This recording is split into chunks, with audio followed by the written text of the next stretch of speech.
नहीं हुआ है, क्या 2024 तक होगा? जब एनटीपीसी में 20 गुना रिजल्ट कहा गया है तो 11 गुना क्यों दिया गया? एक ही विद्यार्थी का रिजल्ट 5 पोस्ट के लिए क्यों भरा गया? और तीसरा और आखिरी सवाल, 12वीं के पद के लिए 12वीं के बच्चों के साथ ग्रेजुएशन के बच्चों को उठाया गया, क्या दोनों का स्तर समान है? और नॉर्मलाइजेशन में 15-20 नंबर किस प्रक्रिया के तहत बढ़ाया घटाया जाता है? अगर आप छात्रों के सवाल जवाब दें सर, शायद उन्हें फायदा हो। आपने सारे प्रश्न पूछे हैं, सारे के सारे महत्वपूर्ण प्रश्न हैं। मैं इन सारे प्रश्नों को एक एक करके लेता हूं। सबसे पहले लेवल 1 में 2 स्टेज एग्जाम क्यों?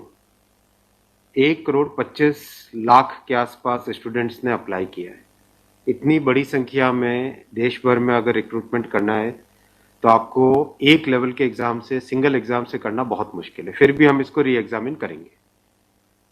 इतनी बड़ी संख्या में 1,25,00,000 कैंडिडेट्स अगर हो तो कैसे उनको एक साथ सेम तरीके से same level of hardness of question की, ये सब करना अति डिफिकल्ट। आप सब इस प्रक्रिया से गुजर चुके हो, आप भी समझते होंगे।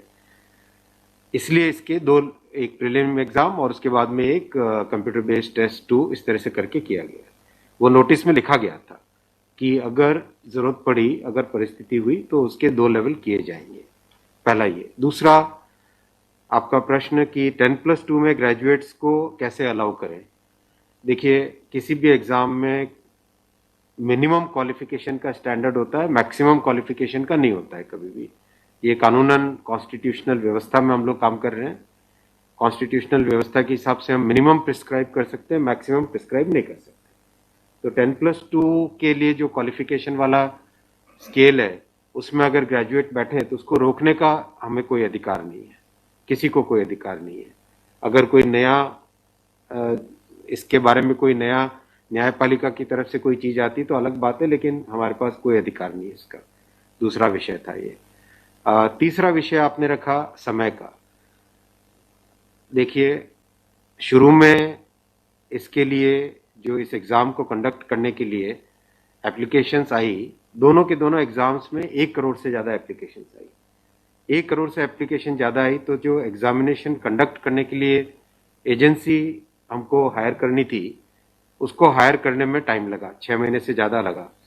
नेचुरली इतनी बड़ी संख्या में अगर एग्जाम करना है देश में तो अपने आप में वो एक बहुत बड़ा challenge. It's a Himalayan task, it's a huge task, it's a very very big challenging task.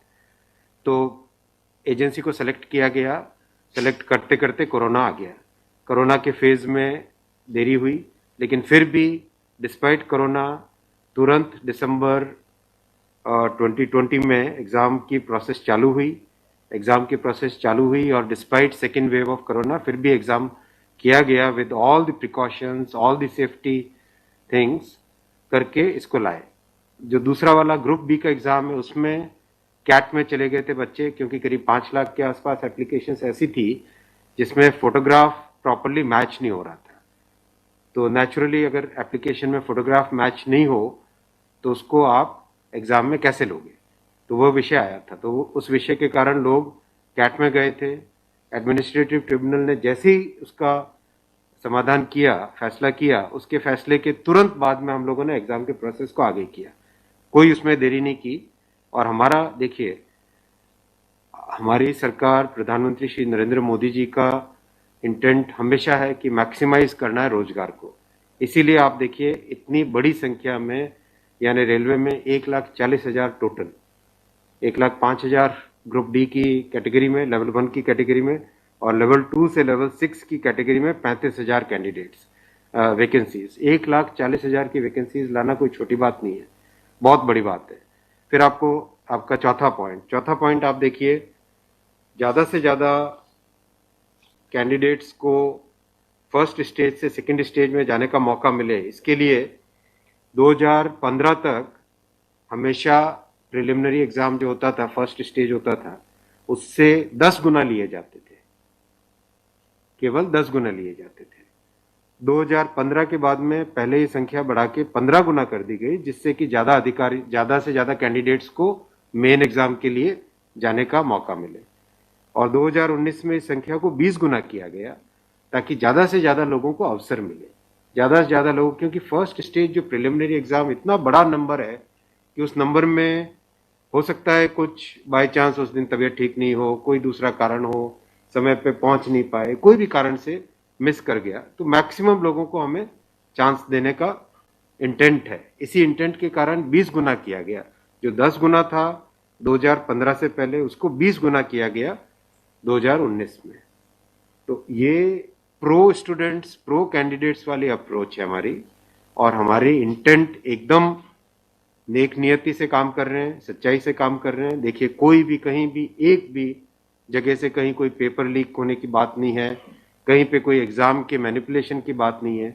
जो आज सिर्फ मुद्दा है, मुद्दा सिर्फ इतना है कि शॉर्टलिस्ट कैंडिडेट्स कितने किए जाए, यही मुद्दा है। इस मुद्दे को सॉल्व करेंगे, इसको भी हम बहुत सेंसिटिवली सॉल्व करेंगे। हमारे लिए छात्र हमारे साथी हैं, हमारे भाई हैं, हमारी बहनें जो एग्जाम दे रहे हैं, तो हमारे लिए बहुत इंपॉर्टेंट है। हम इसको बहुत सेंसिटिवली हैंडल एक करेंगे। तस्वीर और दिखाई पड़ी, बच्चों को लाठीचार्ज। कल रात को आपने देखा, अगर तस्वीरें दिखाई हो, हॉस्टल में घुस मैं आपको इतना बताना चाहूंगा कि जो लोग किसी भी अपनी खुद की संपत्ति को अगर जलाते हैं, खुद की संपत्ति पे अगर अटैक करते हैं, उसको डिस्ट्रॉय करने की कोशिश करते हैं, तो उसमें जो प्रक्रिया पुलिस की होती है वो होनी, अगर हुई है, मेरी बात आप इसमें स्पष्ट रखिए कि मैं छात्रों को कह रहा हूं कि आपकी संपत्ति है, आप अपनी संपत्ति को जलाने के लिए क्यों बाहर निकले।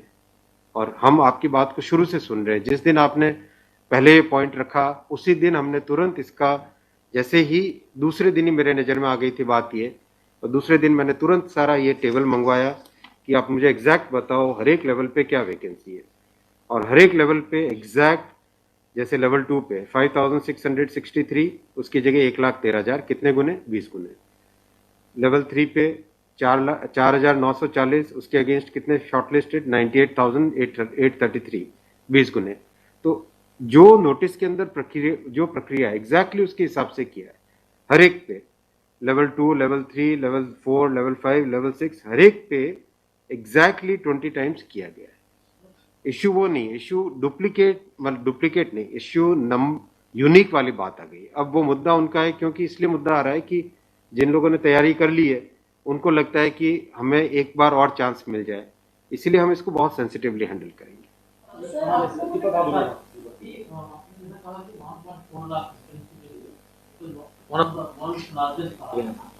As of now, how many recruitment has happened, and by when all these things will be done? Because it was announced. यही तो रिक्रूटमेंट चल रहा है। देखो, इतना मैसिव, मैं आपको पूछूं कि वर्ल्ड का सबसे बड़ा एग्जाम कौन सा है? वर्ल्ड का अगर, या इंडिया का भी अगर बड़े एग्जाम्स देखें, तो बड़े एग्जाम्स में जेई बहुत बड़ा एग्जाम होता है, सिविल सर्विसेज बहुत बड़ा एग्जाम होता है, स्टाफ सिलेक्शन कमीशन का बहुत बड़ा एग्जाम। इन सब एग्जाम्स में एप्लीकेशंस की संख्या होती है 5 से 7 लाख, 8 लाख, 10 लाख। यहाँ 1 करोड़ एप्लीकेशंस है। आप ये तो देखिए ना कि कठिन कितना है। 1 करोड़ एप्लीकेशन, 1.25 करोड़ एप्लीकेशन, 1 करोड़ 25 लाख, 1 करोड़ 35 लाख, उसमें समय लगता है। But this is something government was aware. In a country where there is so much of unemployment, and there will be vacancy like this, तो everyone will apply. इसीलिए तो टाइम तो इतना लगेगा ही।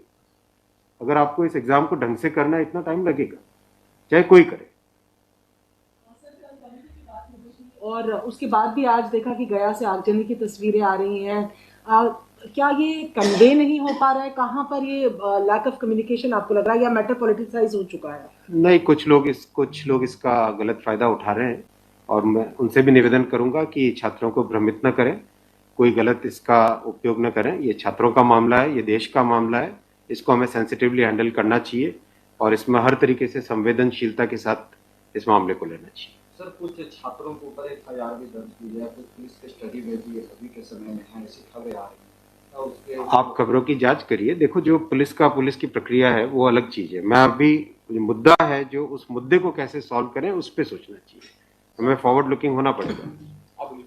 सर, मेरा एक सवाल है कि जिन राज्यों में हिंसा की खबरें या फिर जो रेल रोकने का जो मूवमेंट चल रहा है, ट्रैक पे स्टूडेंट बैठे हैं, क्या उन राज्यों के मुख्यमंत्री से आपकी बात हुई है, और क्या कुछ आप लोग की संदर्भ में? कि बिल्कुल, सब जगह लॉ एंड ऑर्डर स्टेट का जो रोल होता है, राज्यों के मुख्यमंत्रियों ने भी बहुत संवेदनशीलता के साथ काम किया है, और हम भी कॉन्स्टेंटली टच में हैं, कंटिन्यूसली टच में हैं। और जो आज कमेटी की बात भी सबके पास जा चुकी है ऑलरेडी, और मेरे ख्याल से ज़्यादातर जगह से स्टूडेंट्स ने इस विषय को स्वीकार भी किया है। और मैं अभी भी रिक्वेस्ट करूंगा एक बार फिर सारे स्टूडेंट बंधुओं को, छात्रों को, कैंडिडेट्स को कि आप प्लीज़ अपनी ग्रीवेंसेस को, अपने पॉइंट को, अपने कंसर्न को, अपने विषय को, अपने मुद्दे को फॉर्मली रखिए। हम इसको एकदम संवेदनशीलता के साथ टैकल करेंगे।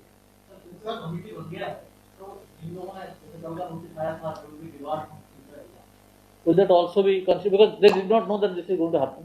नहीं, देखो, कमिटी एक बहुत ही सीनियर ऑफिसर्स की है और ये कमेटी हर चीज को, जितने भी मुद्दे इसमें आएंगे और हर एक मुद्दे को जल्दी से जल्दी, इसमें कमेटी का टाइम लिमिट भी दिया। कितना टाइम दिया हमने?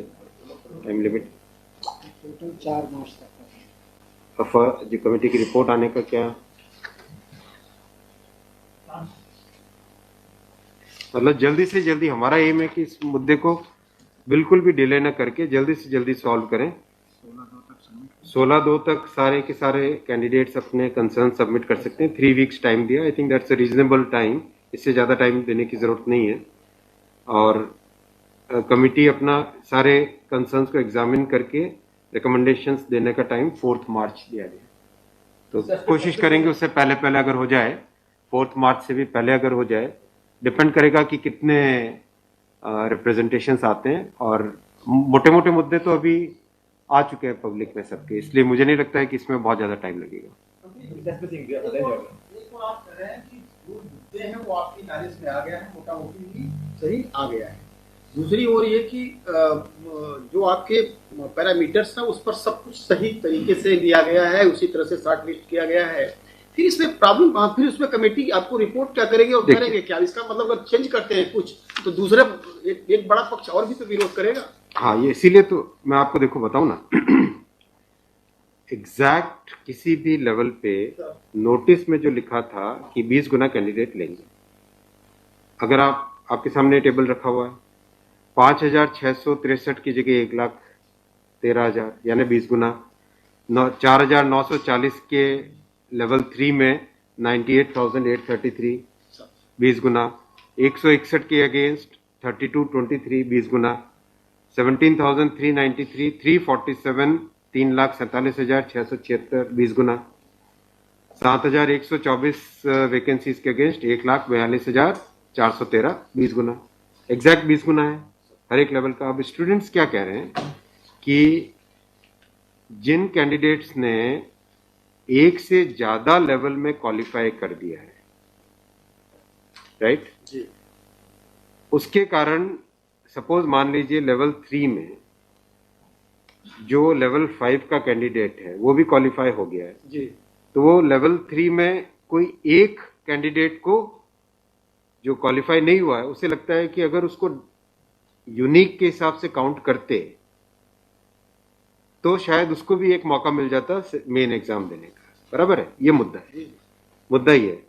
अब जो नोटिस इनवाइटिंग एग्जाम है, एग्जाम का जो नोटिफिकेशन होता है उसकी एक सैंक्टिटी है, वो कोर्ट का मैटर है, वो लीगल मैटर हो जाता है। एग्जैक्टली उसके हिसाब से किया गया एग्जाम को उसी हिसाब से कंडक्ट किया गया, उसी हिसाब से शॉर्टलिस्टिंग की गई। अब जब ये मुद्दा आया है तो इस मुद्दे को सॉल्व करने के लिए कोई ना कोई तो तरीका निकालना पड़ेगा, राइट? तो आपका जो प्रश्न है, आपका प्रश्न वैलिड है कि क्यों ऐसा। आपके सामने डेटा सामने रखे हुए हैं, डेटा आप सबके सामने है, बिल्कुल एग्जैक्ट डेटा है कोई, और ये डेटा हमने पहले दिन ही दे दिया था। जो टर्म कंडीशंस ऑलरेडी जब पब्लिसाइज किया जाता है, कोई पोस्ट होती है तो उसके लिए टर्म कंडीशंस ऑलरेडी पहले से घोषित होता है, उसके आधार पर ही ये सब कुछ किया गया होगा। हाँ बिल्कुल। फिर एक कमेटी या आपको कुछ रास्ता आप नहीं दिख रहा है क्या? ये जो कमेटी रिपोर्ट देगी क्या उसके अगेंस्ट देगी जो आपके टर्म कंडीशंस पहले वाले थे?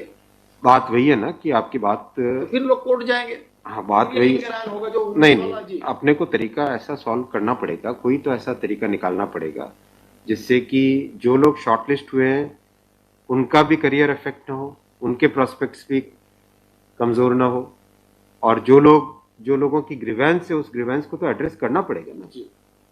छात्रों का मुद्दा है और लोगों ने अगर ग्रीवेंस रेज की है तो हमारी ड्यूटी है कि उसको हमें एड्रेस तो करना पड़ेगा ना। लेकिन आप देख रहे हैं आपके सामने ये टेबल है, एग्जैक्ट हर एक लेवल पे 20 टाइम्स है एग्जैक्ट।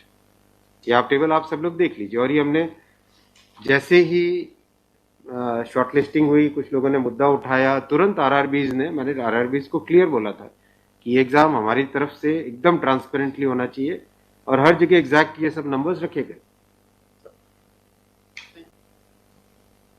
एक सवाल अगर आपके धन्यवाद। ठीक है, थैंक यू सो मच।